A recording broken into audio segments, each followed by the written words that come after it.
192e épisode des Technos, exceptionnellement enregistré le 12 du 12, le mercredi. Comme ça, vous êtes au courant, mais pas de problème, l'actualité reste la même.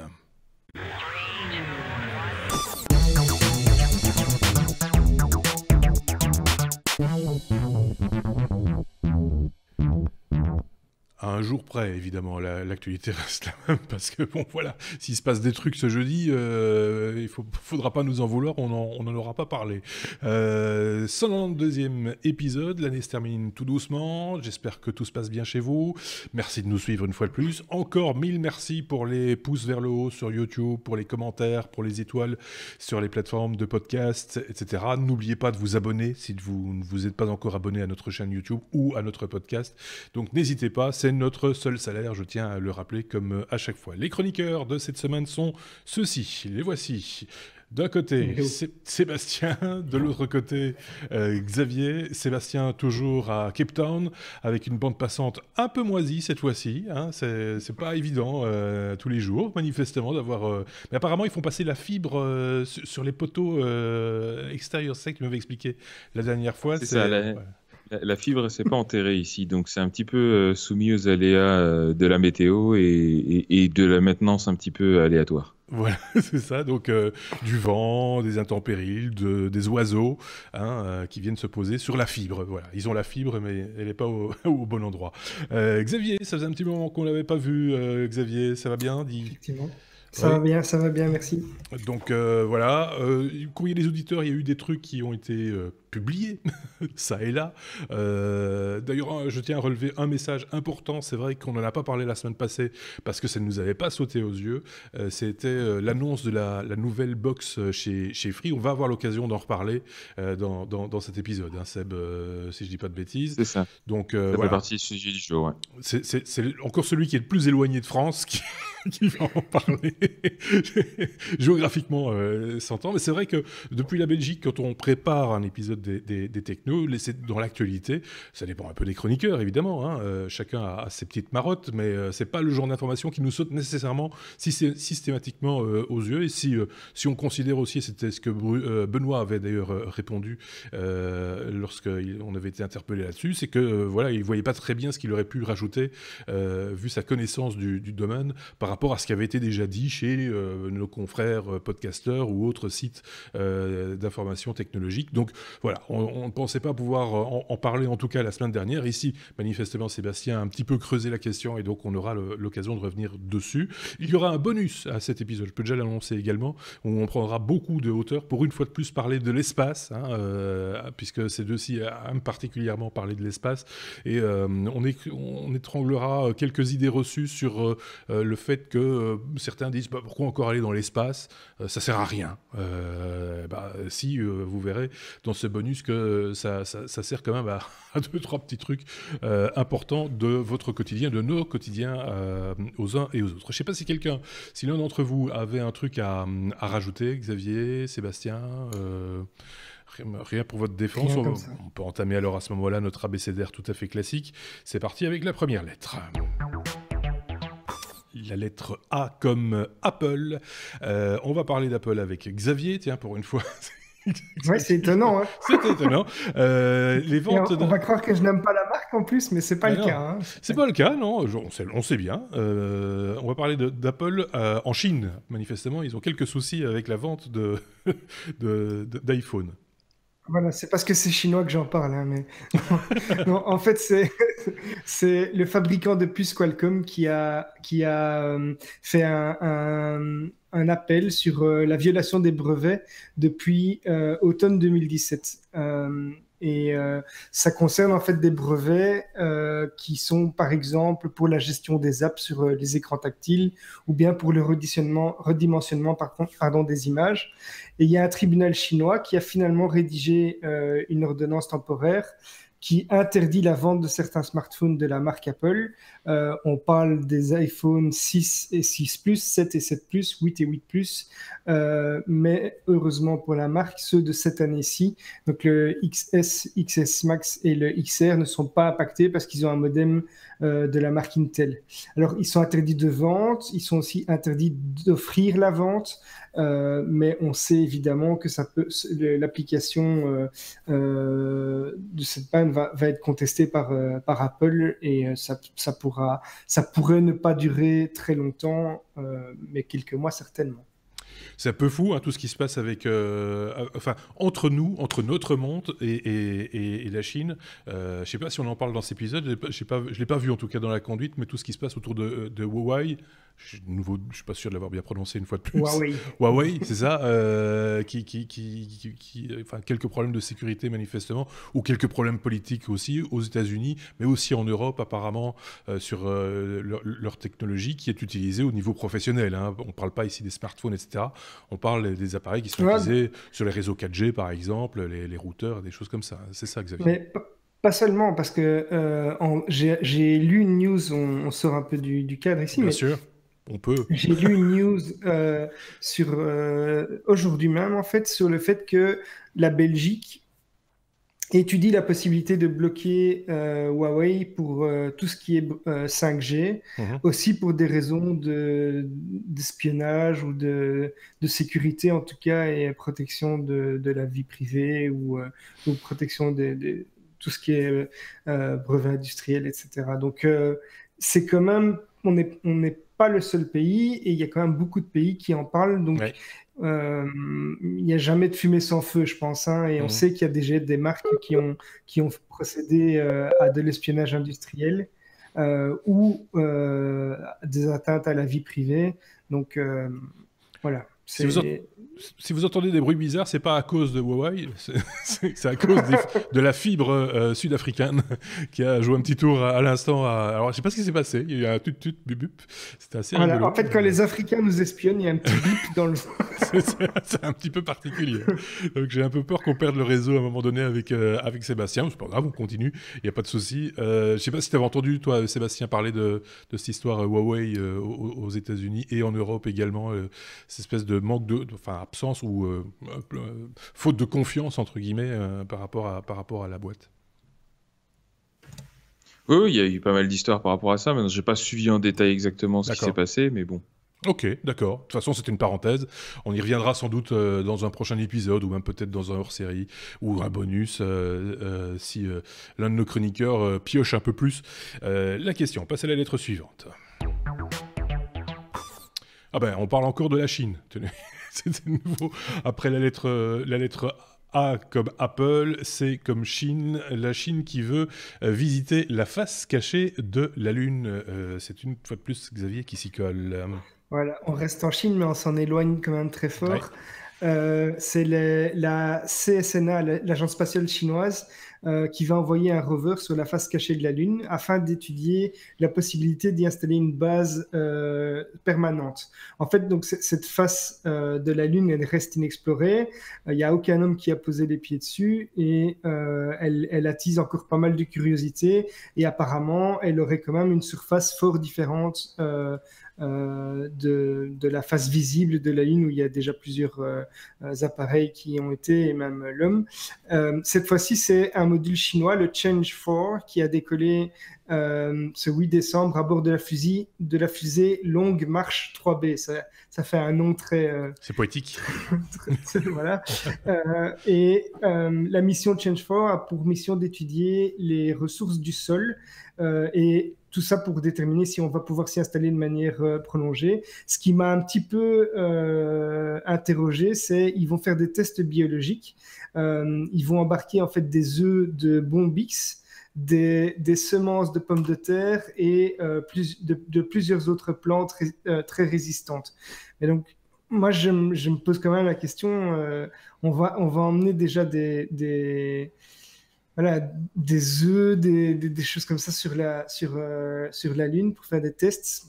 Je trouve ça étonnant déjà à ce stade-ci sur une planète comme la Lune. Mais bon, on sait, et on va en parler, il y a plein de bonnes raisons aux études scientifiques. Ça m'a perturbé. Quoi. C'est le mec qui commence à dire, et pourquoi pas des Kinder Surprise, hein? Pourquoi pas On n'y pense pas assez parce que bon, comment ça se comporte un Kinder Surprise dans l'espace avec l'air qu'il y a dedans? Est-ce qu'il explose? Ah, mais tu serais étonné, tous les tests qu'ils ont déjà fait dans l'ISS, c'est des choses comme ça. Bah, j'imagine, ouais. Enfin, il y a quand même quelques questions. Alors, la physique l'explique la plupart du temps. Il faut être clair, mais si on fait des expériences, c'est aussi parce qu'on ne sait pas toujours comment les choses se passent. Ou alors pour valider certaines idées qu'on s'est faites de la manière dont les choses allaient se passer. Mais j'imagine qu'il y a quand même quelques expériences un petit peu rigolotes, parce que c'est quand même, voilà, c'est pas tous des gens avec des œillères comme ça, complètement... Enfin, voilà, il y a quand même des gens un peu rigolos dans tout ce monde-là qui sont allés sur l'ISS. Des gens avec un esprit un peu jeune, quoi, tu vois. Donc, voilà. Donc, j'imagine que... Non, mais ici c'est plus l'aspect contamination d'un sol... extraterrestre entre guillemets qui me perturbait, donc, mais j'imagine que c'est fait dans un cadre très protégé, très scientifique, etc. Mais voilà, quelque part on va quand même amener des choses sur un autre sur un gros caillou, astre ici, voilà, un gros caillou, et après ça on peut en tirer plein de bonnes conclusions, effectivement. Ouais, je sais pas ce qu'en pense Sébastien, des craintes Juste pour faire écho à ce que tu disais par rapport à l'humour. Je pense que c'est plus difficile de faire de l'humour quand c'est des missions non habitées comme ça, parce que tout est hyper contrôlé et tout ce qui part dans les boîtes, etc., c'est hyper cadré. Par contre, effectivement, pour les petites anecdotes, je crois que c'était sur Apollo 14, Alan Shepard avait ramené un club de golf et une balle de golf, et il s'est amusé à mettre une balle de golf en orbite. Et il l'avait planqué à tout le monde, hein. Personne n'était au courant qu'il avait fait ça. Donc, voilà. Ouais, je pense que s'il avait annoncé à tout le monde, on lui aurait interdit. Soyons clairs. Je suis pas certain que les Chinois vont s'amuser à faire ça. Vu leur gouvernement, je crois qu'ils sont pas là pour rigoler, hein. Non, c'est vrai que là par contre, c'est surtout si ça fait échouer la mission. Genre, je suis désolé pour le bol de riz. Après, c'est peut-être pour ça qu'ils vont se faire la face cachée, hein, mais... Il y a une logique dans tout ça. On va faire des trucs, mais rien vu ni connu. Je t'embrouille, et puis ils ont tous élopé derrière. Et voilà. Comme vous le voyez, on parle déjà un tout petit peu d'espace, donc on entame déjà quelque part le bonus à venir dont je vous parlais il y a quelques instants, mais un tout petit peu seulement, hein, parce qu'il y a d'autres actualités qui viennent aussi, comme celle-ci. La lettre F comme Facebook, c'est au tour de Sébastien de parler cette fois-ci de l'attitude de Facebook vis-à-vis de nos données qui est de nouveau mise sur la table, Sébastien. Oui, donc on pourra remettre les choses un peu dans leur contexte, hein. Facebook. Est-ce que je suis parti ou Non, on a l'impression de communiquer avec la Station Spatiale Internationale par moment. Il y a le son déjà, il met un temps. Ici, Nicolas Hulot. C'est ça. Donc, il y a un léger décalage, on va dire, avec Captain. Allô, Captain, m'entendez-vous? Donc, cette attitude de Facebook vis-à-vis de nos données, c'est quoi finalement? Oui, tout à fait, Jean-Pierre. Alors... Donc, effectivement, Facebook a beaucoup défrayé la chronique ces derniers temps avec plusieurs affaires de fuite de données qui avaient un petit peu commencé avec le scandale de Cambridge Analytica, on s'en souvient. Et puis, la défense de Facebook, c'était un petit peu toujours la même. C'est, excuse-nous, on est des pauvres petits geeks naïfs, on veut connecter le monde entier et il y a des vilains qui font rien qu'à nous attaquer et nous voler nos données. C'était un peu ça l'idée, hein, avec des yeux en amande comme ça. Bref. Et en mars dernier, il se trouve qu'il y avait encore un nouveau scandale qui avait explosé puisque certains utilisateurs avaient remarqué que quand ils demandaient le téléchargement de leurs données personnelles, ce qu'on peut faire maintenant, hein, avec GDPR et tout ça, ils se sont rendus compte que dans ces données personnelles, il y avait aussi leur historique d'appel et de SMS. Précisons au passage qu'il s'agit ici d'utilisateurs de l'application Facebook sur Android. Et suite à cette découverte, Facebook, comme d'habitude, hein, s'était défendu, avait botté en touche en disant de toute façon, toutes les extractions de données, elles font l'objet d'un consentement explicite. L'utilisateur était au courant, etc., etc. Et puis, encore une fois, on n'y est pour rien. Nous, on est des gentils, on veut juste connecter le monde entier. Sauf que, il se trouve qu'il y a des enquêtes qui ont été engagées suite à ça. Et là, c'est le Parlement britannique qui a fait ressortir des échanges de mails assez intéressants, des échanges de mails entre des managers, enfin des gens assez haut placés, hein, chez Facebook, vous allez voir, et qui font clairement apparaître une toute autre version des faits. Donc dans ces échanges qui datent déjà de 2015, hein, malheureusement ça prend du temps à ressortir ces trucs-là. Là, c'est des dirigeants de Facebook qui discutent entre eux de deux fonctionnalités qui étaient à l'époque sur la roadmap de l'application Android, encore une fois. D'une part, la possibilité de faire des push notifications publicitaires par Bluetooth sur base de votre localisation. Et d'autre part, effectivement, la récupération du log des appels et des SMS. Et une des objections qui est levée par un des managers, c'est de dire « Ah ouais, mais quand même, en termes de PR, c'est pas top. On risque de se prendre un petit peu de backlash dans la presse, parce que le problème, c'est que quand on demande autant d'autorisation dans une application Android, quand vous faites la mise à jour, il va vous balancer une boîte de dialogue, et il va vous demander effectivement de cocher des cases pour accepter de diffuser ces infos. Et ils avaient peur que cette boîte de dialogue-là, en l'occurrence, fuite un petit peu, soit réutilisée et bruitée dans la presse, au point que ça leur fasse un peu mauvaise réputation. Et là, c'est en l'occurrence dans cet échange-là, Yul Kwon, qui était à l'époque responsable de la protection des données personnelles, rien de moins, hein. Donc rappelez-vous le titre, responsable de la protection des données personnelles, qui signale « Ah ben c'est pas grave, mes développeurs, ils ont trouvé la solution.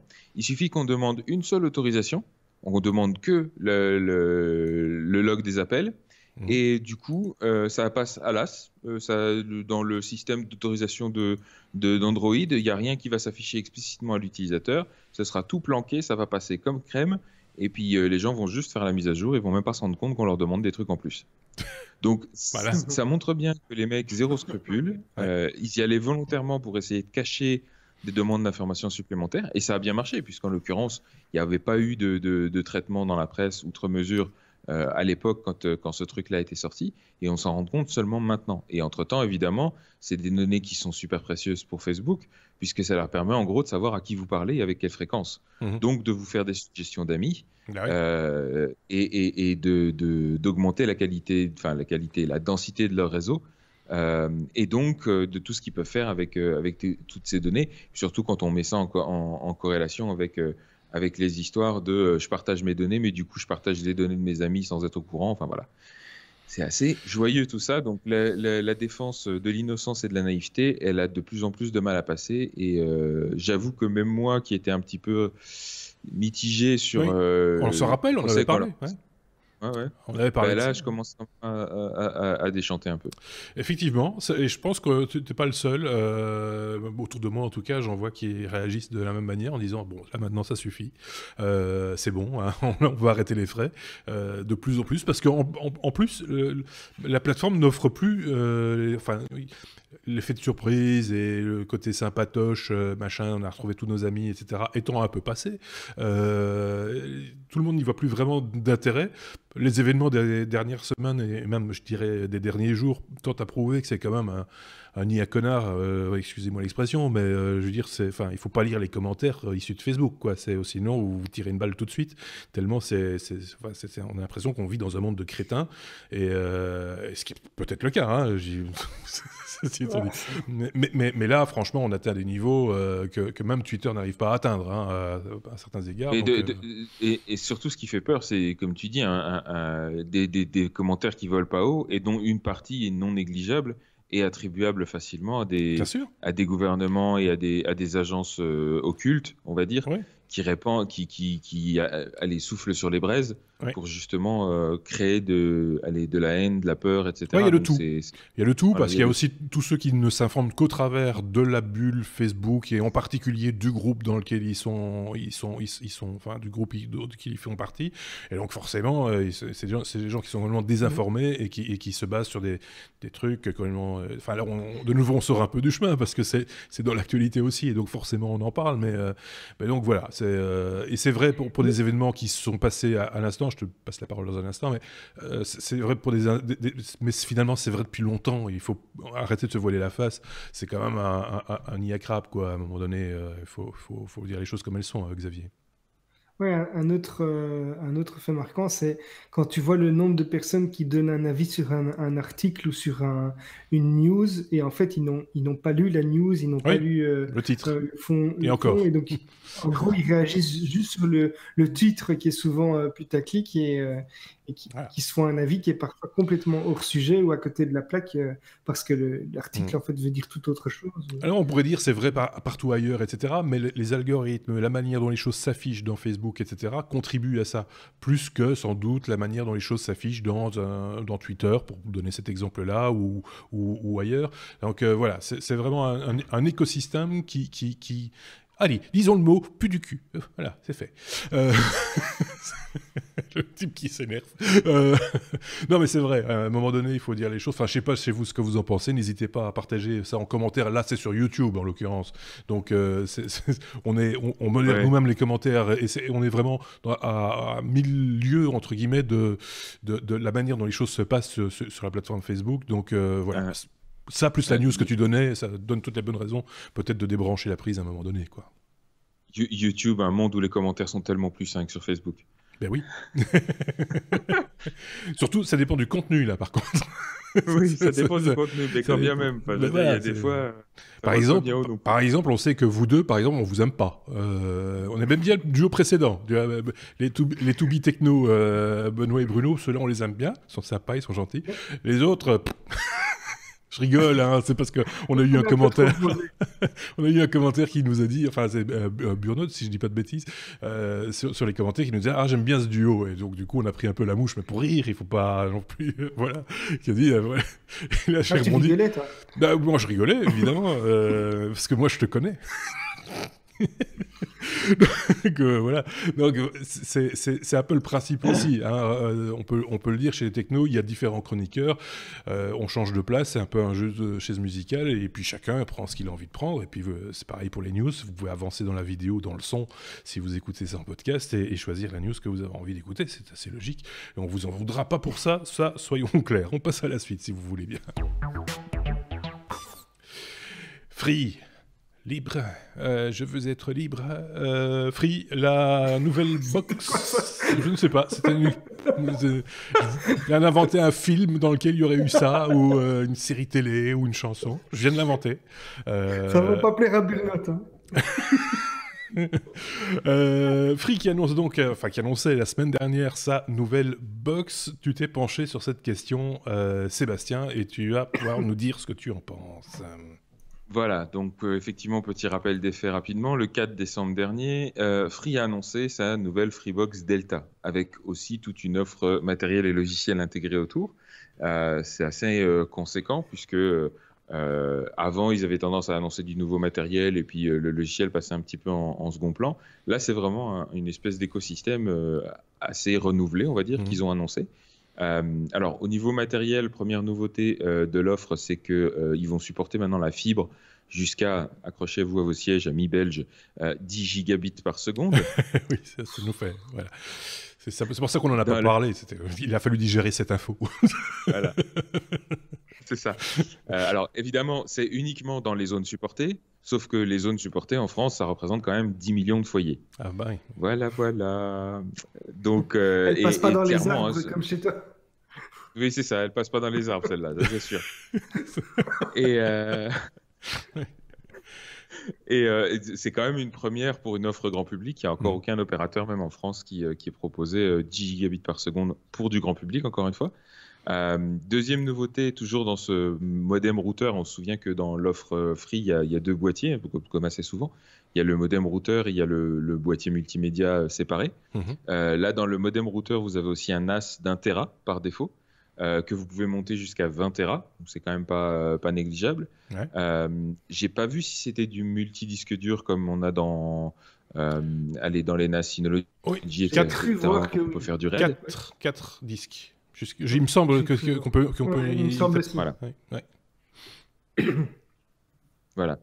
Et alors, le modem routeur intègre aussi un mode réseau hybride qui combine la 4G et la DSL pour atteindre des débits qui vont jusqu'à 200 mégabits par seconde. Et ça, même dans les zones non couvertes par la fibre. Donc, même si vous êtes dans une zone grise ou voire une zone blanche et que vous avez quand même une 4G à peu près potable, et même un tout petit ADSL, en combinant les deux intelligemment, il arrive à vous offrir un débit maximal en utilisant tout ça au mieux, quoi. Pauvre de vous. On s'est déjà dit plusieurs fois que dans les zones un peu rurales et tout ça, l'avenir c'était plus au câble et que les connexions permanentes allaient être en 4G ou 5G. Oui. Même de manière générale, je pense. Hein, c'est quelque chose qui circule. C'est une idée qui circule de plus en plus, qu'on va de moins en moins investir. Oui, c'est ça. On va moins en moins investir dans les infrastructures fixes et de plus en plus vers des infrastructures hertziennes. Voilà, parce que c'est l'avenir, sans doute. Et la fibre, le câble, etc. Ça restera encore pour les entreprises, pour les ou les collectivités qui ont besoin d'une connectivité un peu plus différente. Enfin voilà, c'est un peu ça. Et puis, surtout, rappelons que c'est aussi une question de rentabilité, parce que justement, en France, les câbles de la fibre optique, on les enterre. Ouais. Et du coup, il faut creuser des trous, ça coûte assez cher à mettre en place. Donc, c'est des choses qu'on a plutôt tendance à investir, dans des villes où, sur un même mètre de fibre optique, vous allez pouvoir desservir beaucoup plus de foyers en moyenne, quoi. Donc voilà, ça c'est pour la partie modem routeur. Ensuite, côté multimédia, c'est probablement là où il y a les plus grosses améliorations. Je pense que rien que ces petites améliorations-là au niveau du réseau, ça aurait satisfait pas mal d'utilisateurs, mais ils ne se sont pas arrêtés là. Côté multimédia, donc le nouveau Freebox Player, c'est la partie, c'est ce qui fait, je pense, le nom de l'offre Delta, puisqu'il est triangulaire. C'est un boîtier assez bien designé, je trouve. Et qui, pour la bonne et simple raison, qu'il inclut une barre de son, donc un truc un peu hi-fi, high level, etc., de la marque De Vialet, alors que moi personnellement je ne connais pas parce que je suis pas du tout dans le monde de la hi-fi, mais qui apparemment d'après les reviews a l'air plutôt impressionnante. Donc à voir ce que ça va donner.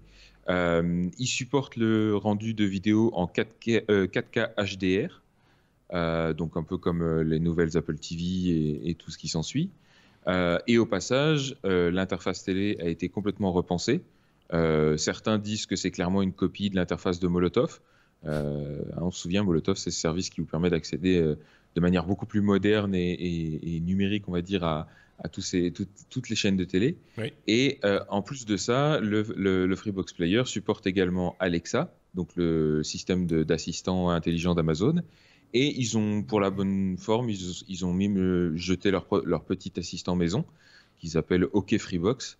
Et qui va, je sais pas comment les deux vont se compléter. Est-ce qu'il va falloir, est-ce qu'ils vont commencer à se fighter l'un l'autre Non, mais non, c'était pas ça qu'ils voulaient. Mais si, moi je préfère regarder ça. On va s'en sortir.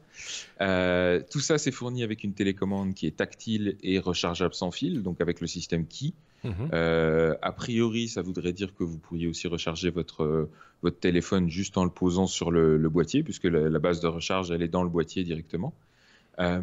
Et alors, tout ça pour la modique somme, oui, vous allez trouver ça, je sais que les Français et les Belges ne seront pas d'accord sur ce sujet, mais pour la modique somme de 50 € par mois. Il y a de la vente aussi, hein, on peut l'acheter, paraît-il, cette fois-ci. Alors, 50 € par mois, ça inclut l'abonnement uniquement, auquel il faut rajouter 10 € par mois minimum si vous voulez louer le Freebox Player. Vous pouvez soit l'étaler sur 24 mois, soit sur 48 mois, etc. Et donc forcément, plus vous le payez vite et plus ça va vous coûter cher par mois. Ouais. Ou alors, vous pouvez carrément acheter le Freebox Player pour 480 € et du coup, vous n'avez plus rien à payer à côté. Mais bon, c'est un boîtier multimédia assez high. Alors, j'ai lu ça, j'ai vu passer cette information-là, comme quoi, s'il fallait acheter tous les éléments dont tu viens de parler, hein, la fameuse liste des éléments, tu les achètes à un niveau de qualité comparé. Hein. Il y en aurait pour plusieurs milliers d'euros, paraît-il. Oui, alors, je sais pas, c'est clair. Oui, pareil. Plusieurs, c'est à partir de 2. Hein, donc, mais voilà, ça me paraît beaucoup, mais bon, voilà. Rien qu'un NAS Synology, ça va coûter plus cher que le boîtier. On va dire les choses avec un 10 d'intérêt. La barre de son, je connais pas la marque personnellement, machin, etc. Mais si c'est du niveau de Sonos, par exemple, hein, pour citer une marque un peu connue, ou Bose, par exemple, on peut facilement arriver à des sommes qui sont aussi équivalentes. Voilà. Alors, à plusieurs milliers, comme toi, Xavier, j'ai eu un doute. Hein, c'est pour ça que j'ai mis des guillemets. Ouais. Mais un qu'ils bon le biais... vendent en partie à perte, je peux comprendre, parce qu'ils se refont sur l'abonnement et leur but est justement d'en placer et c'est un moyen d'attirer des nouveaux clients. Vu la configuration du truc, il y a des économies d'échelle, évidemment. Hein. Ici, on parle de s'il fallait acheter chaque élément séparément. Donc, forcément, voilà, donc ça augmente le prix. Mais bon, voilà. Si tu as déjà tout ça à la maison, une bonne barre de son, un Synology, ces trucs-là ne te servent à rien. Enfin, si ce n'est de te connecter, mais voilà. Ouais, si ce n'est que la fibre, quoi. Ouais. Ça, c'est... C'est clairement ça qui a été beaucoup souligné, c'est que c'est un vrai changement de paradigme pour Free en termes de positionnement marketing, tout simplement, puisque jusqu'à maintenant, ils s'adressaient à des utilisateurs avec des moyens assez faibles, ou alors à des geeks qui justement complétaient leur Freebox avec tout le matériel dont ils avaient l'habitude. Ouais. Ici, c'est plutôt un truc clé en main pour, on va dire, le geek paresseux. Qui a envie d'avoir tout fourni directement, qui n'a pas envie de se poser de questions sur oui, mais quelle barre de son je choisis et quel NAS et machin. Là, tout est inclus dedans et a priori tout est intégré, donc fonctionne bien ensemble. Et en plus de ça, ils ont jeté encore quelques trucs en plus, comme par exemple un abonnement Netflix qui est inclus dans l'abonnement général. Alors, petite polémique qu'il y a eu autour de ça, c'est que la box elle-même, comme je le disais, supporte la 4K HDR. Par contre, l'abonnement Netflix qui est mis dans l'abonnement à 50 €, ça n'est que l'abonnement Netflix Essential, c'est-à-dire qui n'est même pas HD et qui vous donne droit à un seul écran. Marrant. Si vous voulez le Netflix en HDR avec 4 écrans, il faut rajouter encore 6 € par mois supplémentaires. D'accord. C'est pas qu'il est gratuit, c'est qu'il est inclus. Mais oui. Voilà, ça fait partie des 50 €. Donc, comme je disais, il pouvait être loué ou acheté. Et puis, il y a aussi la possibilité de prendre, je crois que c'est en option, un pack sécurité qui rajoute aussi des fonctionnalités de centrale d'alarme, de détecteur de mouvement et de caméra nocturne. Décidément, il ne faudrait plus qu'elle fasse le café et on est bon. Distributeur de PQ. Voilà, ça fait ça aussi. Et tu sais, le Febreze, le truc qui te fait des pchit qui sent bon. C'est ça, voilà. Et allume-cigare aussi. Non, ça, c'est pas bien. Non, ça, c'est pas bien. C'est pas bien. Ou cigarette électronique, tu peux le fumer, ton boîtier. Voilà, c'est ça, tu peux le fumer. Non, enfin, voilà, c'est... Et vrai. Juste pour préciser, vas-y. En même temps que cette box-là, plutôt high level, on va dire assez premium, ils ont quand même ajouté une nouvelle Freebox One qui, elle, va rester en tout cas pendant un temps au tarif historique de 30 € par mois. Hein, c'est un peu la marque de fabrique de Free. En tout cas, pour les 100 000 premiers à la prendre. Et puis ensuite, ce sera 40 € par mois. Donc, ils augmentent un petit peu leur prix et ils crament un maximum de fonctionnalités là-dedans pour pas que ça passe... pour pas que ce soit trop douloureux, on va dire. Donc voilà, c'est une grosse offre, un gros changement de positionnement et une offre assez complète. Certains diront même un peu trop complète. Mais en même temps, pour remettre les choses dans leur contexte, effectivement, par rapport à nous autres Belges, pour vous donner un exemple, juste avant que je quitte la Belgique, il y a quelques mois, je payais 115 € un abonnement à la fibre chez vous, l'opérateur VOO. Voilà. Qui me donnait droit à un misérable débit, enfin misérable par rapport à ça, de 150 mégabits seconde. Et encore, c'était... Voilà. Et j'avais une offre télé absolument misérable. J'avais pas les appels téléphoniques illimités comme il y a dans la Freebox. J'avais pas la fibre, j'avais pas le NAS, j'avais pas la barre de son. J'avais une pauvre télécommande que j'appuyais sur un bouton. Ouais, c'est ça. J'avais la télécommande, j'appuyais sur un bouton, j'attendais 2 secondes avant que la chaîne change. Donc, bref, ne vous plaignez pas trop, amis français, vous êtes bien lotis. Oui, c'est ça. Mais vous êtes en train d'annoncer en grande pompe en Belgique qu'ils vont passer aux 400 mégabits. Hein. Oui, bon, oula, youpi. C'est super. Non, mais c'est vrai qu'il y a des opérateurs. Bon, alors évidemment, ici en Belgique, ce qu'il faut savoir, c'est qu'on a été un des pays en Europe qui a été le plus rapidement câblé en câble coax. La télédistribution chez nous, moi, elle existe depuis que je suis tout petit et je suis quand même maintenant fort grand. Et donc, c'était un avantage à l'époque. C'était une avancée technologique géniale par rapport à plein d'autres pays. Et maintenant, on suit un petit peu un retard, faut dire les choses, parce qu'on a bien profité de cette technologie-là pendant un long laps de temps, et donc on a des offres qui utilisent cette vieille technologie qui est le câble coax qui longe toutes nos façades de rue et qui traverse les rues, etc. Et de l'autre côté, la DSL, et puis maintenant des offres 4G et peut-être bientôt 5G, puisque Base va faire des essais à Bruxelles l'année prochaine. Mais pas avec Huawei. L'année prochaine pour une commercialisation en 2020, la 5G, paraît-il. Donc voilà, on a encore du temps devant nous. Et j'espère voir ça de mon vivant. Mais ce qui se passe aussi, la différence majeure qu'il y a entre la France et la Belgique de ce point de vue-là, c'est qu'en France, ils ont l'ARCEP, l'autorité de régulation des télécoms, qui est véritablement indépendante pour le coup, et qui a tout fait depuis le début des années 2000 pour vraiment imposer une vraie concurrence entre les opérateurs et encourager ce genre de compétition. En Belgique, on n'a pas du tout ça. L'autorité de régulation des télécoms, elle est noyautée par l'opérateur historique. Et dans chaque commune, en gros, vous avez le choix entre une offre DSL et une offre câblée, et c'est à peu près tout. Attention, Donc, il n'y a pas du tout de concurrence, et du coup, les offres ne s'améliorent pas, quoi. Quand tu dis du mal de l'opérateur historique auquel je suis abonné, tu frises un petit peu. Je ne sais pas pourquoi. Bizarre. Donc on va essayer d'éviter ce soir de dire trop de mal. Et on va passer à la lettre suivante. C'est pour ça que je ne l'ai pas nommé. C'est pour ça que tu ne l'as pas nommé. Mais ils le savent.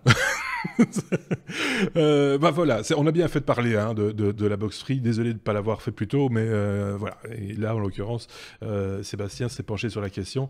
Comme ça, tout le monde est au courant de ce que l'on en pense aussi. Voilà. Et ça vous fait un petit truc, un petit élément en plus. Ceux qui sont vraiment intéressés par ce produit, à mon avis, se sont bien documentés depuis une semaine, je pense. Donc voilà, c'est un petit supplément qu'on vous offrait aujourd'hui. Oh là, tiens, je me suis trompé de bouton. Ça fait comme ça, voilà. Fait tout noir. Comme dans le film Grrr, fait tout noir. La lettre S. Non, G, pardon, comme Google. Je ne pas ce qu'il répond.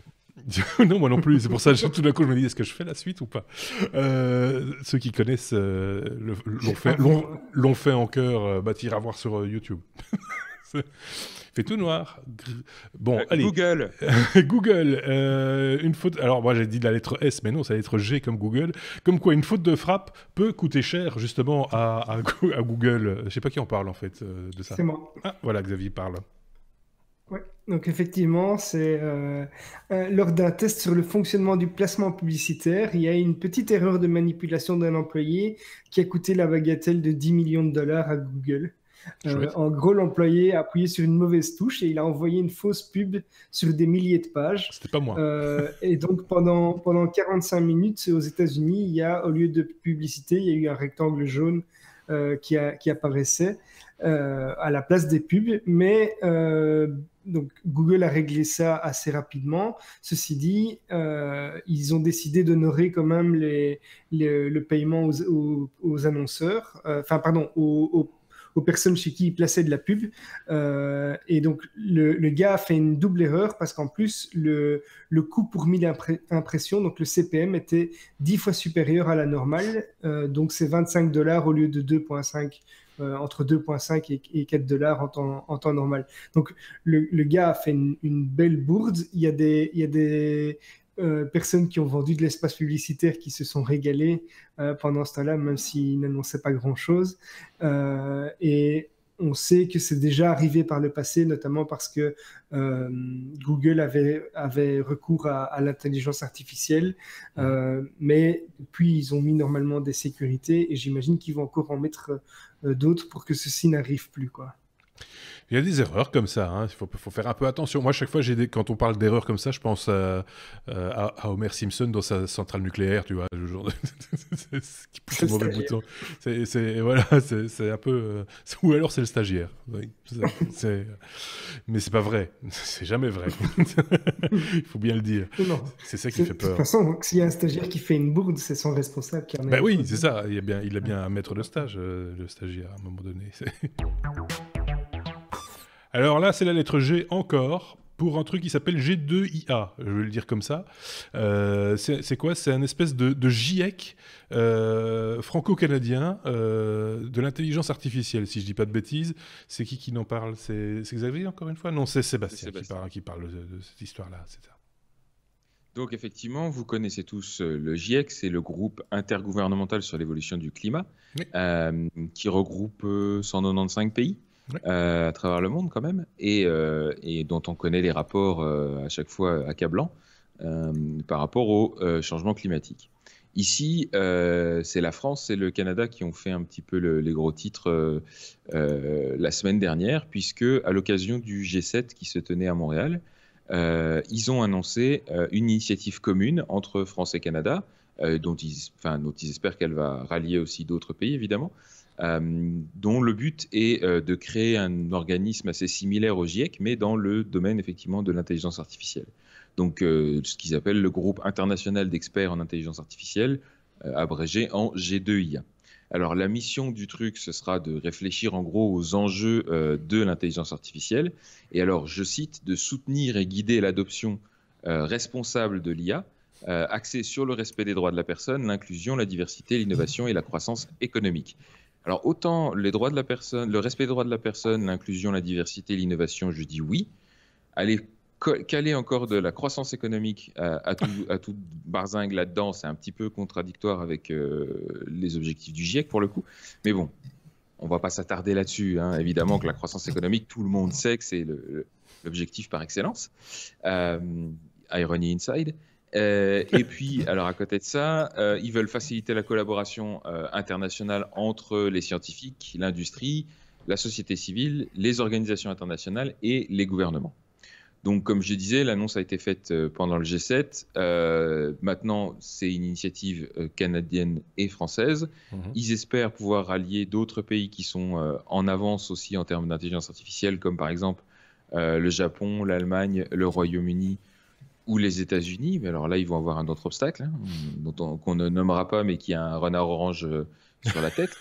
Et puis, accessoirement, il va leur falloir aussi rallier des pays au-delà du G7 s'ils veulent espérer avoir le même niveau d'influence dont peut jouir le GIEC. Est-ce que les écrits qu'ils pourraient publier seraient contraignants? Et c'est un peu la question que je me pose. C'est-à-dire que pour moi, je trouve ça super intéressant que des gouvernements s'emparent de la question, et notamment de la corrélation entre intelligence artificielle et éthique d'une manière générale.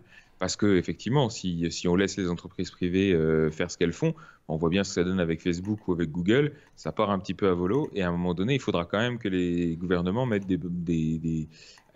un cadre à ce qu'on peut faire et ne pas faire, tout en gardant en tête l'intérêt des citoyens, quoi, tout simplement.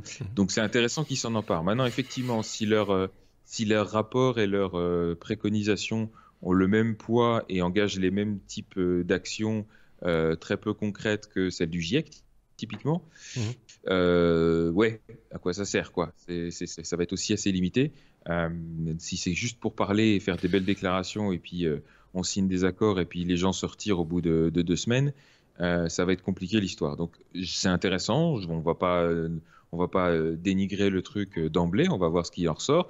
Pour l'instant, ce qu'ils ont déjà prévu, c'est d'organiser une grande conférence scientifique en 2019, puisque c'est la France qui va présider le prochain G7, et ils ont prévu d'organiser ça en France pour justement commencer à définir un petit peu les enjeux et à voir un petit peu dans quel domaine la G2IA va pouvoir agir. Mais effectivement, j'attends de voir sur le long terme qu'est-ce que ça va pouvoir donner et quelle influence, quel impact ça aura réellement, notamment effectivement sur tous les efforts privés qui ont déjà eu lieu sans que tout ça n'existe et donc sans aucun cadre. Opinion personnelle, parce qu'on est là pour ça essentiellement, moi je trouve ça plutôt pas mal effectivement qu'il y ait quand même un groupe de personnes, de sages entre guillemets, qui réfléchissent à ces questions. C'est comme la bioéthique, hein. Il faut à un moment donné des gens qui réfléchissent et qui tirent la sonnette d'alarme, qui ont en tout cas les leviers nécessaires pour agiter les médias, pour dire attention, là il y en a un ou deux qui vont trop loin, il faudrait peut-être faire un petit peu attention à ceci ou à cela. Voilà, je trouve ça plutôt pas mal. Maintenant qu'il y ait une accointance avec effectivement le monde de l'entreprise et des grandes entreprises en particulier, là c'est un peu plus compliqué, quoi. C'est un petit peu comme si, je sais pas, justement, en bioéthique, on était très avec beaucoup d'accointance avec certains laboratoires pharmaceutiques. C'est un exemple comme ça, mais voilà. Et en même temps, je pense que ces accointances, elles sont de fait, hein, parce que les scientifiques travaillent là où il y a de l'argent, là où il y a des opportunités de développement, etc. Donc ça me paraît assez logique aussi en même temps. Il faut pouvoir faire vivre ces idées, quoi. Et à côté de ça, il y a quand même un autre obstacle non négligeable, c'est que autant le GIEC pour le climat, les chiffres sont là, c'est relativement objectif. Il y a encore quelques sceptiques, mais dans l'ensemble, il y a l'interprétation qu'on en fait aussi. Ça dépend. Ouais. Voilà. Mais il y a une relative objectivité, en tout cas, et si c'est pas du tout la même chose pour, par exemple, la notion de vie privée, de droit de la personne, etc. Si on parle de la Chine ou de la Russie, par exemple, voilà. Ça va être compliqué de se mettre d'accord tous ensemble sur qu'est-ce qu'une IA peut faire ou ne pas faire en termes de respect des droits de la personne, avec justement, d'un côté entre le Canada et la France, et de l'autre avec des pays comme la Russie ou la Chine. Donc là, ils vont quand même ils vont galérer, quoi. Oui, je me demande si Xavier n'est pas en train de friser. Il me semble, hein. Xavier, je t'entends, mais je pense que tu as frisé. Donc, c'est pour ceux qui ont l'image. Hein, oui, voilà, il est revenu, Xavier. Tout d'un coup, il était resté bloqué. Et ça arrive de temps en temps. C'est juste, voilà, il faut que je les réveille. Hey, oh, tu frises. Allez, on passe à la suite. Ça, c'est court. L comme LG. Devenez brasseur... Pardon après le CES 2019 grâce à LG. Voilà, c'est une brève. Ah bah oui. Ça aurait pu être dans B comme bidule. Oui. En gros, c'est LG qui a fait une annonce pour le CES 2019. Hein, ça commence à arriver. On commence à avoir des annonces un peu de tous les côtés. Et ici, LG va sortir de ses cartons la Homebrew. Donc, c'est une brasserie c'est pour faire une brasserie en do it yourself, en quelque sorte. L'idée, c'est qu'on va pouvoir gérer et recevoir des informations depuis une application.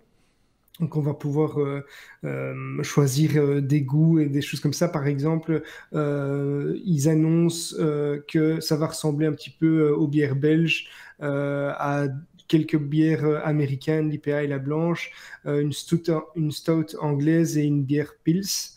Et ça va fonctionner, évidemment, c'est la grande mode maintenant, un petit peu sur base des capsules comme faisait Nespresso, avec une certaine quantité de malt, de levure, d'huile de houblon et différents arômes. Et donc, l'idée, c'est de faire un peu le Nespresso de la bière pour ceux qui aiment bien faire brasseur chez eux.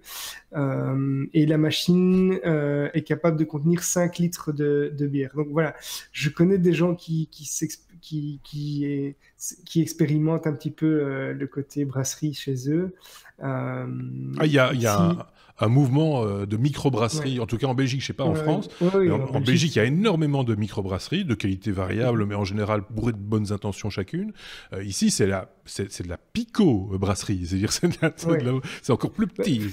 En fait, c'est même pas, tu vas même pas faire brasseur, hein, parce qu'en fait, tu vas appuyer sur un bouton et la machine va faire la bière pour toi. Ouais. Et je suis, à mon avis, assez convaincu que ça n'aura rien à voir avec ce que tu peux obtenir chez toi si tu le fais toi-même. Et puis, quand tu le fais chez toi, quelque part, je pense que c'est plus pour le fun de te dire, OK, j'ai fait ma bière moi-même. Oui, parce qu'il existe des kits où vous avez tous les ingrédients dans des sacs, la levure, machin, etc.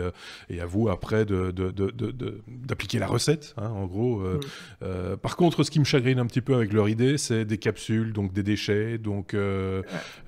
avec un contenu dont on ne maîtrise pas nécessairement tout non plus. Hein, donc ça, je trouve ça quand même un peu... voilà. Ils surfent sur la vague, hein, mais ils font ça avec le thé, ils font ça avec le chocolat chaud, ils font ça. Donc, et ça, les gens, ça marche, quoi. Les gens sont contents d'appuyer sur un bouton et d'avoir leur produit.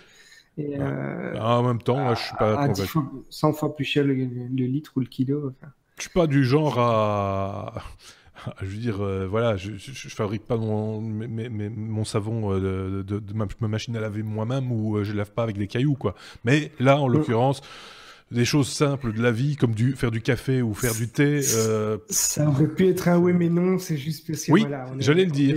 En Belgique, on est, paraît-il, le pays de la bière. Et, oui. Voilà. Mais ceci étant dit, c'est vrai que pour se marrer, pour faire un truc entre potes, se faire un peu de bière, machin, etc. Alors après, les résultats sont toujours un petit peu aléatoires. Hein. C'est... faut quand même le dire. Moi, je préfère la boire que de la faire, soyons clairs. Je pense que Sébastien aussi. Voilà, la fabriquer, moi, ça m'intéresse beaucoup moins. Mais bon, pourquoi pas, finalement. C'est très intéressant. Là, c'est pour ceux qui veulent la boire et se dire qu'ils l'ont faite, mais sans l'avoir fait. Oui, c'est ça. Mais par contre, c'est intéressant de visiter des brasseries, ou des vieilles brasseries artisanales ou des microbrasseries. C'est assez intéressant à visiter. Quoi qu'il, voilà, on a fait le tour de cette question rapidement, on peut le dire. Allez, encore un peu d'espace dans cet épisode 192, décidément. Je rappelle qu'il y a un bonus, hein, si vous avez avancé la tirette de la vidéo du son pour arriver jusqu'ici. On l'a déjà dit, mais on le répète, il y aura un bonus consacré à l'espace qui va arriver dans les jours qui viennent. Tiens, il y a eu un saut de ligne dans mon titre, c'est pas grave. Troisième lancement réussi pour le premier étage, puis l'amérissage forcé chez SpaceX. C'était cette semaine. Également, c'est Sébastien qui nous en parle. C'est ça, donc effectivement l'actualité de la semaine dernière était assez chargée pour SpaceX, puisque en l'espace de 3 jours, ils ont fait 2 lancements. Le premier lancement, c'était la mission SSO-A depuis la base californienne de Vandenberg, et qui a été lancée le 3 décembre. Alors la mission était remarquable au moins à 2 titres, c'est que d'abord il s'agissait effectivement du 3e vol d'un même premier étage. On rappelle que chez SpaceX, leur marque de fabrique, c'est un peu la réutilisation, et notamment la réutilisation de ce booster de ce premier étage, ce qui coûte le plus cher dans une fusée. Et puis, là, dans les dernières versions de la fusée, ils ont promis qu'ils arriveraient à les réutiliser plus de 2 fois, puisque les précédentes n'avaient été utilisées que 2 fois maximum. Ici, c'était la première fois, en fait, qu'ils faisaient voler le même étage une 3e fois. Donc c'était déjà une belle réussite, puisque le lancement s'est bien passé. Et en plus, ils ont récupéré pour la 3e fois, du coup, ce premier étage sur un bateau en mer, comme d'habitude.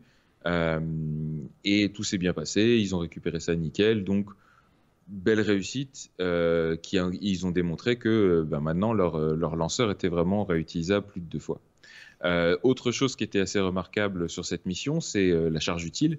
C'est que cette fois-ci, ce n'était pas un seul satellite ou 2 ou 3, mais c'était carrément 64 satellites qui ont été lancés en même temps, et qui faisaient partie de l'offre commerciale d'une nouvelle société qui s'appelle Spaceflight, et qui propose de faire ce qu'ils appellent du ride-sharing, c'est-à-dire qu'ils proposent à des petits lanceurs, à des petites organisations qui veulent juste lancer un CubeSat ou un picosatellite, de partager ensemble un même lancement, donc d'intégrer, si vous voulez, plusieurs satellites sur une même plateforme et de les lancer tous en même temps.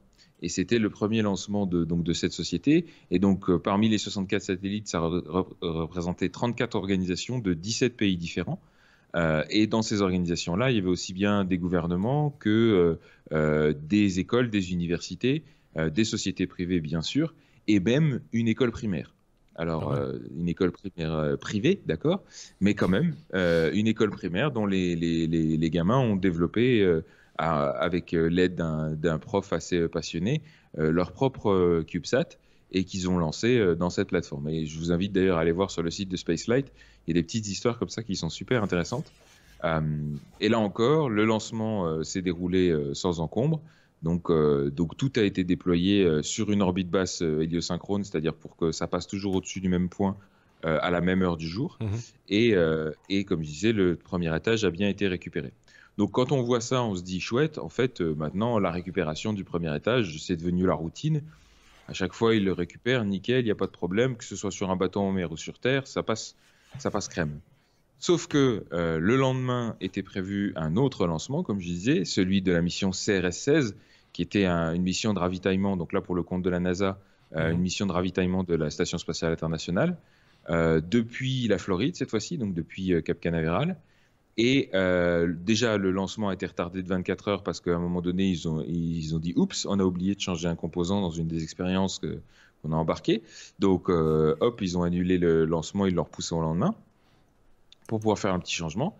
Et puis, le lendemain, donc le 5 décembre, là, pour le coup, ce n'était pas un étage récupéré, c'était un premier étage flambant neuf. Donc, toute la fusée était neuve, avec à la tête, évidemment, cette fameuse capsule Dragon, non habitable. On rappelle qu'il y a un autre projet Crew Dragon qui est mené en parallèle. Et là, ce coup-ci, la récupération était prévue non pas sur un bateau en mer, mais sur une piste d'atterrissage sur Terre, pas très loin du navire. Et ce qui s'est passé, c'est que la mission primaire de déploiement de la capsule Dragon s'est déroulée sans aucun problème. Ça s'est bien passé. Par contre, le premier étage a réservé des surprises. C'est-à-dire que la façon dont ça fonctionne, c'est qu'il fait plusieurs burns pour revenir dans l'atmosphère, et puis après il retombe vers la Terre un petit peu verticalement, on va dire. Comme une chandelle. Et pour pouvoir se diriger... C'est comme une chandelle, quoi, mais à l'envers. Exactement. Ouais. Exactement. Et pour pouvoir se diriger dans les basses couches de l'atmosphère où ça devient un petit peu dense, etc., ils utilisent un mécanisme qu'ils ont inventé qui s'appelle les grid fins. Alors, c'est des espèces de grosses moules à gaufres, on va dire. Il y en a 4 tout autour du haut de la fusée. Et en variant l'inclinaison de ces moules à gaufres, ça fait un peu comme des ailerons. Et donc, ça leur permet de contrôler l'angle de la fusée. Et là, ce qui s'est passé, c'est qu'il y en a un des 4 qui était incliné au maximum et qui est resté bloqué comme ça. Donc, si vous avez un petit peu de Ça notion de marche beaucoup moins bien. voilà, ça va beaucoup moins bien marcher. Si vous avez quelques notions d'aérodynamique, vous allez imaginer ce qui s'est passé. C'est que la fusée, elle s'est mise à partir en toupie, à tourner sur elle-même. Alors, ce qui est assez hallucinant, donc je vous invite à aller voir les images, c'est que malgré le fait qu'elle s'est mise à tourner sur elle-même, elle est restée relativement stable, pour la bonne et simple raison que, intelligence artificielle et tout ce qui s'ensuit, les moteurs ont compensé. C'est-à-dire que les moteurs se sont mis à brûler différemment pour essayer d'impliquer un mouvement dans l'autre sens et essayer de rattraper le coup. Alors, ça n'a pas suffi pour la faire atterrir là où elle devait atterrir, mais ça a suffi pour la stabiliser et la faire amérir verticalement quand même. Donc, elle s'est posée tout doucement sur l'eau et puis elle s'est couchée, évidemment, juste derrière, puisque les pattes, ça tient pas bien sur le liquide. Non. Mais à côté de ça, elle a évité surtout l'accident, elle n'a pas explosé à terre, elle n'a pas détruit de matériel. Donc, c'est quand même une belle réussite, je trouve, d'ingénierie, de ce qu'ils ont réussi à faire. Et puis, accessoirement, ils n'ont pas trop abîmé le premier étage, à tel point qu'ils ont dit, bon, on va le sécher, en gros, et puis on va pouvoir le réutiliser pour...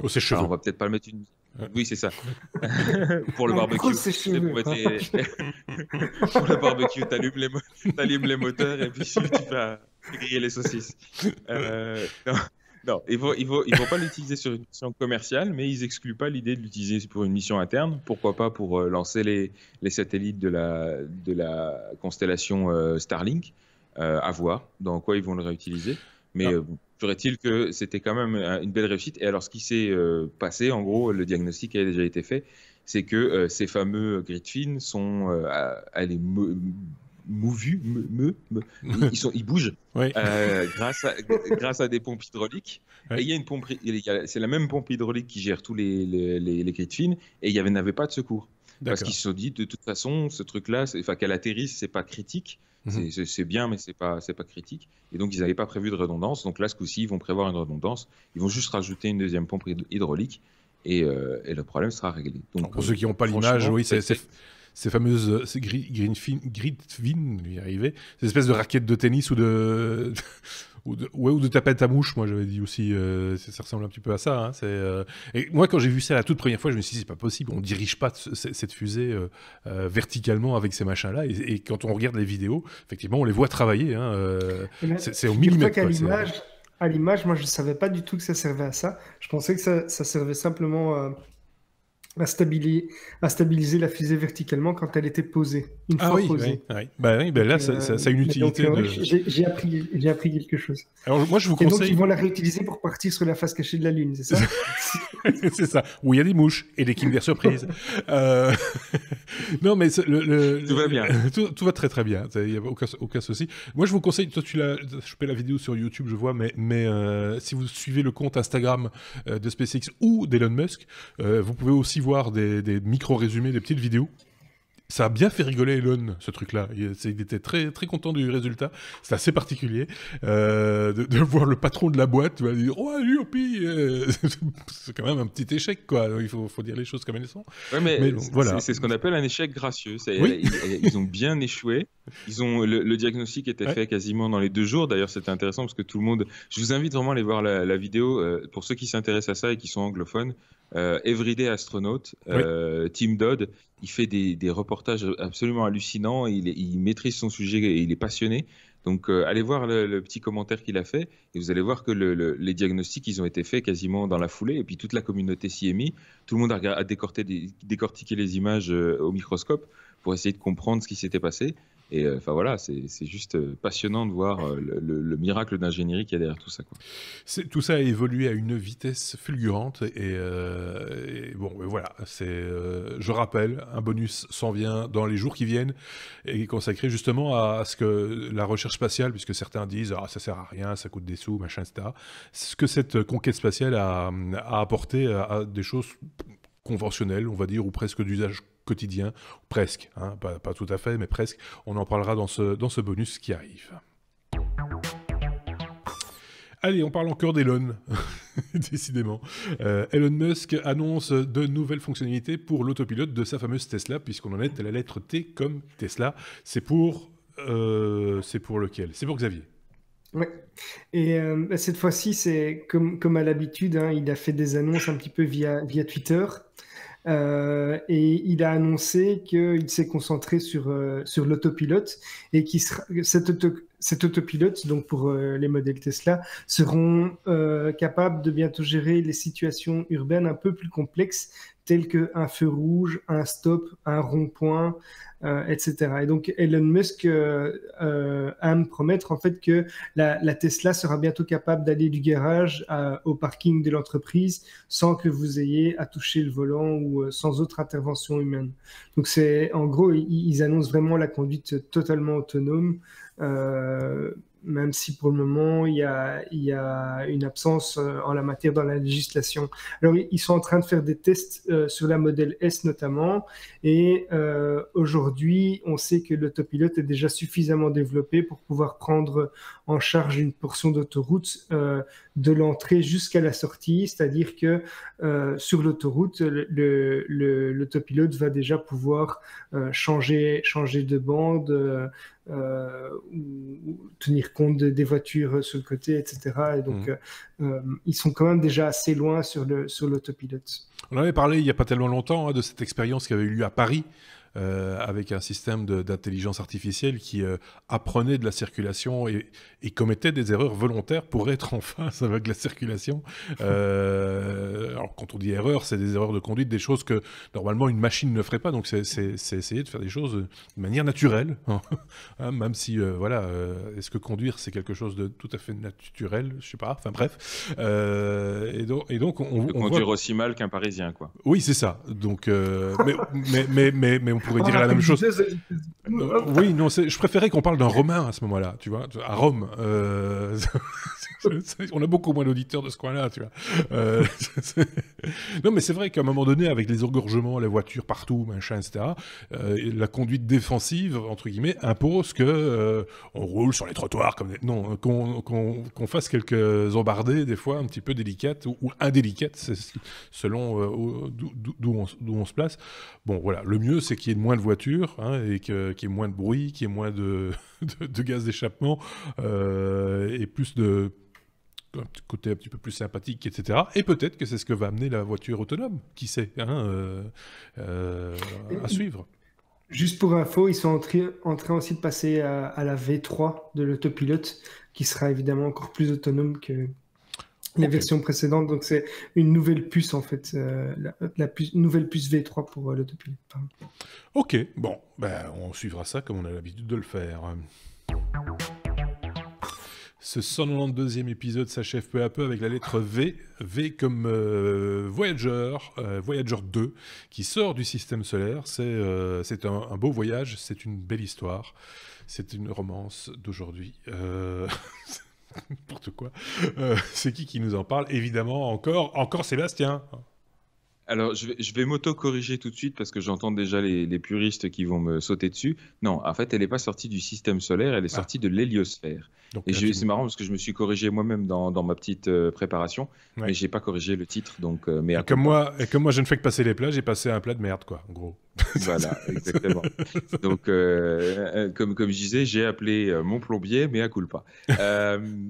Donc, en 2012, si vous vous souvenez, la première sonde Voyager avait quitté l'héliosphère déjà. Donc, c'est de la même chose dont on parle ici. Et ici, c'est la sonde Voyager 2, donc son successeur, qui a fait la même chose. Vous allez me dire pourquoi on en reparle finalement. C'est juste qu'un deuxième Voyager qui a quitté la même zone. Alors, c'est quoi déjà l'héliosphère? C'est en gros la zone d'influence magnétique du Soleil, très simplifié. Je ne vais pas vous parler de plasma et de rayonnement et tout ça, c'est un peu chiant. Mais en gros, c'est ça. Et cette frontière, c'est ce qu'on appelle l'héliopause et elle se trouve à 18 milliards de kilomètres de nous.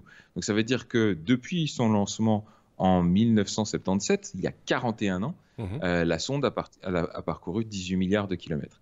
Ça fout un petit peu le vertige quand même. Et là, ce qui est intéressant, c'est qu'en l'occurrence, sur Voyager 1, il restait plus grand-chose qui marchait. Hein. On a su par déduction, etc., après super longtemps. Là, ici, il y a encore 4 des 11 instruments qui fonctionnent. Et grâce à ça, on a pu avoir des chiffres assez concrets et surtout, on a pu dater ça, ce passage. Donc, au final, la sortie de l'héliosphère, elle s'est faite le 5 novembre dernier, je crois. Et donc, ça, on a des chiffres, on a des diagrammes qui nous donnent exactement le moment où ça s'est passé. En mesurant tout ça. Alors là où effectivement il y a une distinction entre l'héliosphère et le système solaire, c'est que la limite du système solaire elle est beaucoup plus loin que l'héliosphère. En gros, on situe en général les limites du système solaire à la limite extérieure de ce qu'on appelle le nuage de Oort. C'est un nuage allez, une grosse zone où il y a plein de petits objets qui circulent et on ne sait même pas quelle taille il fait exactement, mais en gros, on estime que Voyager 2 va prendre encore 300 ans avant d'arriver dans ce nuage de Oort et probablement de l'ordre de 30 000 ans avant d'en ressortir. Donc, on a encore le temps de voir venir. Oui. Et d'ici là, tous les capteurs marcheront peut-être plus non plus. Oui, c'est ça. Oui, et d'ici là, ça marchera probablement plus. Et effectivement, il est fort peu probable qu'il y ait encore des gens. C'est déjà impressionnant, je trouve, que 41 ans après, on arrive encore à interpréter les données d'une sonde aussi vieille qui a été lancée encore juste après l'émission Apollo, quoi. Avant même la station spatiale internationale. J'ai vu dans la news qu'il y a encore un certain nombre de capteurs qui fonctionnent toujours. Et rien que ça, effectivement, c'est déjà un exploit, quoi.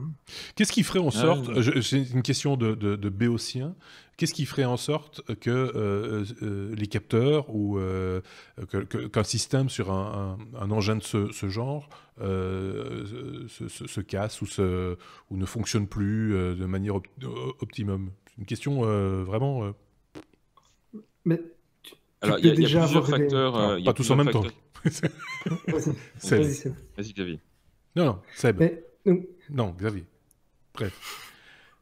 Seb. Donc, il y a plusieurs facteurs. Il y a le facteur cheval. Non, pardon. Il y a le facteur énergétique. C'est-à-dire que toutes les sondes n'ont pas des panneaux solaires. Et puis, le problème avec les panneaux solaires, c'est que quand il n'y a plus de soleil, qu'on est trop loin du soleil, ça ne capte plus grand-chose. Donc ça, c'est la première limite. La deuxième limite, c'est les rayonnements. D'une manière générale, tout ce qui est les rayonnements cosmiques, à un moment donné, les vieilles machines spécialement, ça n'aime pas trop. C'est pas très bien protégé. Et puis voilà, tout simplement, après, dans l'espace, il y a aussi des cailloux, il y a des machins qui circulent, il y a des obstacles sur le terrain. Des bagnoles. Oui, il y a des bagnoles. Maintenant, en plus, tu risques une collision avec une Tesla, n'importe quoi. T'imagines la sonde qui se mange la Tesla. Carglass répare, Carglass remplace. Non. Moi, je rêve d'un épisode de Star Trek où tu aurais la voiture qui passe dans le fond, tu vois, derrière Enterprise. Là, bah non, t'entendrais rien, c'est une voiture électrique. Ah non, j'ai pas dit entendre, on la verrait passer derrière Enterprise. Mais il a quand même mis la radio à fond. Hein. C'est vrai, mais ça sert pas à grand-chose. Mais non, mais ça sert à rien. Donc, c'est une bonne idée. Enfin, c'est une bonne idée d'avoir lancé ce truc-là il y a combien 41 ans maintenant. 41 ans. Est-ce qu'on a lancé un Voyager 3, 4 ou 7 ou 12 plus récemment, entre guillemets, on a ou pas, ou on a dit on va envoyer déjà celui-là, ce sera bien, on y réfléchira dans 45 ans ou... Je ne sais pas si on en a envoyé d'autres depuis, j'imagine que oui, mais j'ai pas vérifié. Donc si certains d'entre vous il me semble avoir lu qu'il y avait une mission plus récente, effectivement, mais je ne sais plus la citer, je ne sais plus. Il me semble qu'il y avait une sonde vers Saturne, il y en a eu plusieurs, je pense, pour explorer ces contrées-là, mais aussi loin, ça par contre, voilà, si vous avez la réponse, on ne peut pas tout savoir, hein, n'hésitez pas à la partager avec nous, on est fans, hein, moi j'y connais pas grand-chose, mais j'adore tous ces machins-là, donc oui, Xavier. Ils ont lancé quelque chose vers Mercure aussi, si je ne me trompe pas. Ouais, mais ça, du coup, c'est dans l'autre sens. Oui, c'est dans l'autre sens, oui, bien sûr. Mais bon, voilà. Tu prends un type en stop, il n'est pas content. Celle-là, elle va voyager nettement moins longtemps déjà. À un moment donné, elle va avoir chaud au mich. Là, tu ne vas pas poser la question de ce qui peut la faire moins bien fonctionner. Ça va moins bien fonctionner. Je pense qu'on arrive au bout de cet épisode 192. Je le rappelle, exceptionnellement enregistré mercredi 12, mais diffusé comme on le fait d'habitude ce jeudi 13 dans la soirée. soirée. Et puis le hors-série qui arrive très prochainement. Merci déjà à Xavier et Sébastien pour cet épisode très fourni. Et on va se dire à très bientôt, hein, les gars. Et n'hésitez pas à commenter, à mettre des pouces si vous avez apprécié cet épisode, à vous abonner aussi, n'oubliez pas. Et on se dit donc à très bientôt. Salut!